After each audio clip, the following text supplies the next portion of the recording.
Assalamualaikum warahmatullahi wabarakatuh. Di sini saya ingin mempresentasikan hasil kerja proyek kami yang dimana kami di sini membuat proyek dengan judul deteksi penyakit daun tanaman dengan model efisien net B0 yang dimana menggunakan transfer learning. Untuk datasetnya kami di sini menggunakan dataset Plant Village. Kami mengambilnya dari Kaggle. Untuk target proyek yang kami buat ini lebih dari 97% untuk nilai akurasinya. Di sini ada import OS dan sistem itu bertujuan untuk memanipulasi file dan membaca folder. Lalu di sini ada import NumPy untuk mencetak dataset. Lalu ada Matplotlib di sini untuk membuat grafik dan TensorFlow untuk training modelnya. Di sini kami menggunakan runtime GPU untuk mengoptimalkan kecepatan training yang sesuai dengan model dan project yang kami ambil. Lalu untuk optimasinya kami ada beberapa tahap yang dimana pertama ini mixed precision dengan FP16, yang kedua optimasinya itu menggunakan XLA compilation. Yang pertama ini stepnya yaitu konfigurasi bahwa semua parameter buat training, validasi, dan fine tuning ini terkontaminasi di kode program ini.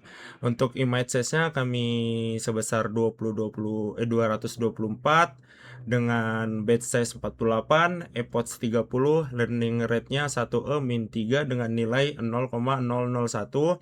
Lalu untuk fine tuning LR-nya itu I1 min 5 yang dimana nilainya 0,00001. Dan untuk fine tuning edge-nya itu ada 100 untuk nilainya. Terus tuh lalu ada validasi split-nya itu sekitar 0,2. Nah, di sini ada optimasi selanjutnya, ini ada optimasi TF data tuning, terdapat auto tune dan num paralel. Selanjutnya lanjut ke step 2, di sini data loading dengan TF data.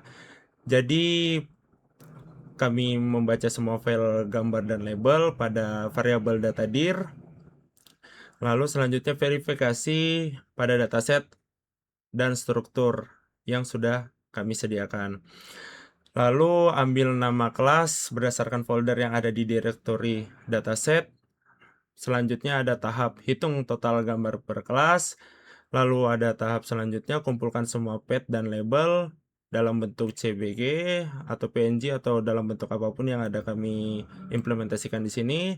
Lalu ada tahap di mana mengubah list menjadi NumPy array. Dan jangan lupa melakukan shuffle dan split pada data yang kami ambil. Di sini untuk output datanya ini untuk bagian kelas distribution di sini ada pada file output yang dimana dari data tersebut menghasilkan pembagian data per kelas. Jadi dari data tersebut di sini ada contoh beberapa kelas di mana Apple Scrap di sini 630 gambar, sedangkan Apple Blackroot di sini ada 621 gambar, dan kelas pada data tersebut bisa dilihat di output txt class underscore distribution. Selanjutnya di sini langsung aja ke verifikasi, pastikan data pipeline-nya benar. Untuk selanjutnya step ketiga itu visualisasi sampel data. Di sini ada gambar dari dataset dan memastikan data sudah terload dengan benar. Lalu di sini ada tahap pilih beberapa gambar secara asap menggunakan sampel pad. Dan selanjutnya di sini untuk hasil outputnya ini sampel image-nya bisa dilihat di output sample image.png, yang dimana di sini ada beberapa contoh dataset, ada 9 ya, 9 dataset sampel gambar training, yang dimana dengan output yang kami hasilkan di sini untuk penataan gambarnya itu sangat sesuai. Dari backgroundnya aja udah terlihat warna abu-abu, yang dimana itu agar mengoptimalkan pada saat training. Jadi dataset tersebut itu dapat dibaca secara teliti. Di sini ada contoh graph dengan penyakit left blight dan orange, dengan penyakit Hong Long Bing dan lain-lain. Oke, selanjutnya di sini ada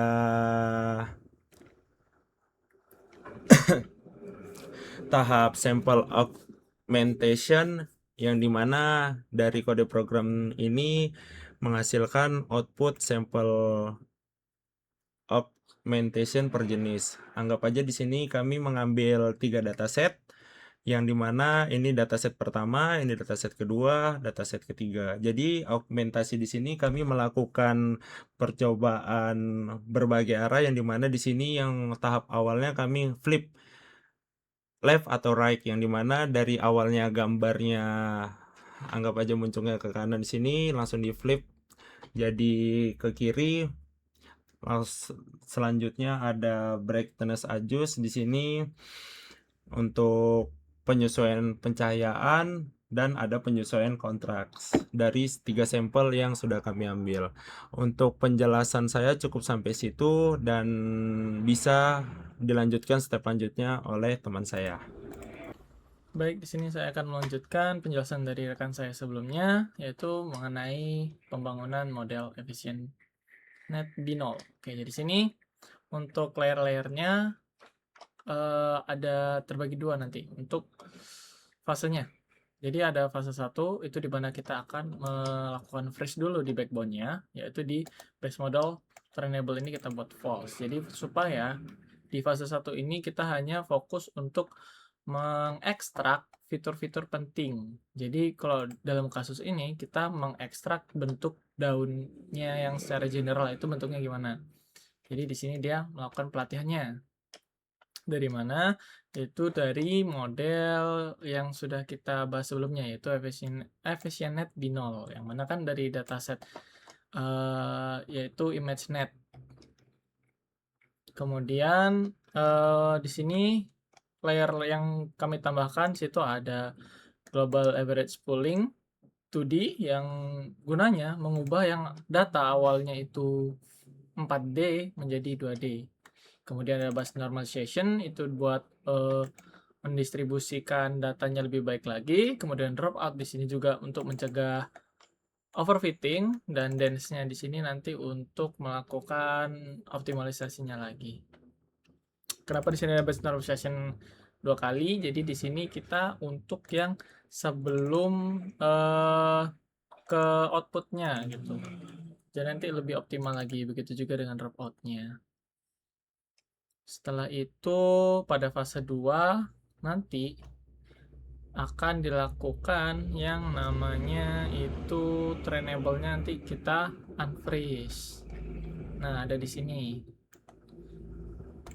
Jadi, yang awalnya tadi kita freeze, sekarang di trainable-in, kita aktifin gitu. Tapi hanya untuk layer-layer yang ada di atasnya gitu.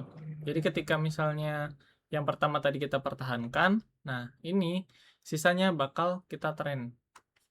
Yaitu di mananya itu adalah yang di customnya. Jadi yang fase 1 kita tadi untuk melatih, untuk mengenali pola-pola daunnya, maka di fase 2 ini kita akan mempelajari bagaimana sih penyakitnya gitu. Contoh bercak daun di daunnya itu seperti apa. Nah, itu ada di sini nanti. Nah, ini ada juga ada callback, ini juga fungsinya juga buat menyimpan performa yang terbaik dulu selama pelatihannya. Nanti ketika misalnya modelnya ada yang terbaik, itu akan disimpan gitu. Intinya gitu. Ada early stocking juga. Jadi nanti kalau misalnya dia berhenti gitu atau stagnan performanya, ya udah dia akan berhenti. Ini patience-nya 8. Jadi ketika selama 8 epoch dia sama terus, ya udah akan di stop gitu pelatihannya. Kemudian langsung aja di sini ada visualisasi kurva seperti biasa menggunakan matplotlib. Kemudian ada juga evaluasi menggunakan conversion matrix. Nah, untuk hasil-hasilnya tuh ada di sini. Yang tadi pertama kita akan membahas dulu sama yang namanya training curves. Jadi di sini dapat terlihat dari awal udah dapat bagus banget. Nih, benar-benar bagus, nggak ada overfitting. Tandanya apa? Dari sini nih. Kita lihat dari val accuracy sama trend accuracy. Itu benar-benar nempel gitu, nggak jauh banget. Itu artinya dia tidak overfitting. Paling cuma beda sekitar 1-2% saja. Tapi kenapa di sini ada lonjakan, di sini juga nih loss dan validasinya juga di sini ada lonjakan. Nah, disinilah tadi di fase 1 kan kita cuman pakai 15 epoch. Yang mana tadi kan cuman untuk belajar fitur-fitur dasarnya. Kemudian setelah itu di epoch 16 ke atas itu udah masuk ke fase 2 lah anggapannya. Itu kita tadi udah ngelakuin samanya unfreeze. Jadi yang awalnya di freeze sekarang di unfreeze. Jadi ibaratnya dia tiba-tiba ada banyak layer yang aktif. Nah, di situ dia otomatis akan akurasinya otomatis akan turun gitu. Tapi dia akan jadi lebih baik. Nah, tuh bisa dilihat pada grafiknya. Yang awalnya tren akurasinya tuh turun banget. Dia lebih makin lama tuh makin membaik. Begitu juga dengan loss-nya. Bisa dilihat di sini. Itu artinya ya modelnya tuh dapat dilatih dengan baik dan juga tidak overfitting lah. Kemudian kita juga bisa lihat di sini juga. Nah, ini untuk per kelas F1 score-nya itu hampir di angka yang sempurna ya. Hampir di angka 100% gitu. Dengan yang paling rendahnya di sini F1 score-nya ada di Korn Miss dengan penyakit core Cercospora leaf spot gray leaf spot. Sisanya itu bagus semua. Terus pertanyaannya, kenapa sih kok bisa gitu? Hampir 100%. Nah, yang pertama itu ada di bagian masalah datanya. Kenapa datanya? Karena datanya itu bagus banget. Jadi benar-benar seragam. Bisa dilihat dari latar belakangnya itu hampir sama ya, abu-abu. Terus kita fokus ke satu objek. Itu kualitas datanya bagus banget. Jelas juga fotonya. Nah, itu membuat modelnya itu benar-benar gampang banget belajarnya. Tapi apa kekurangannya? Nanti ketika diaplikasikan ke dunia nyata, ketika backgroundnya berubah, itu bisa jadi dia akan turun akurasinya atau salah menebak. Bisa kita lihat di sini nih. Karena kami juga melakukan sebuah testing di mana melihat gimana sih robustness-nya gitu. Nah, ketika kami melakukan datanya itu yang buat dites, kami kasih Gaussian noise gitu, kami kasih blur, terus ya lain-lainnya gitu. Dia bisa berkurang sampai ke di bawah 90%, yang itu artinya kan dia karena datasetnya ini tadi, nah terlalu apa ya, dia terlalu gampang banget gitu. Jadi ketika diaplikasikan ke dunia nyata atau ada sedikit aja sebuah noise data yang nggak sama kayak di latihan ini, nah dia bakalan turun akurasinya nanti. Ini untuk F1 score-nya, F1 score conversion matrix. Jadi di sini tuh hampir sempurna banget tuh, 1-1-1-1 ya, ada beberapa yang tidak sempurna gini. Yaitu mungkin karena tadi ada data-data yang ini kan kadang ada yang cuman berapa 55 gitu, tidak sebanyak yang lain gitu. Ini tidak seimbang gitu, imbalance. Kemudian kita bisa bahas juga di sini kami ada sebuah metode buat ngetesnya, itu namanya GradCam. Jadi GradCam itu apa? Jadi GradCam itu seolah-olah model kita tuh punya mata. Nah, matanya itu fokusnya kemana sih dalam memprediksinya gitu. Itu bisa dilihat di sini. Nah, ini kan ada gambar daun. Nah, dia ketika memprediksi daun itu apa sih dia fokusnya kemana gitu. Ternyata dia kan jelas nih. Nih pada fase 1 kan tadi kita belajar tuh. Kalau oh ini bentuknya daun. Nah, itu tuh di fase 1 nih. Yang merah-merah ini. Nah, untuk yang penyakit biasanya nanti yang di sini nih. Ada di fase 2-nya. Atau bisa kita coba langsung di website yang kami buat itu via Flash. Jadi akan ada sampel datanya. Bisa kita langsung coba di sini. Nah, di sini akan dilakukan drag and drop aja.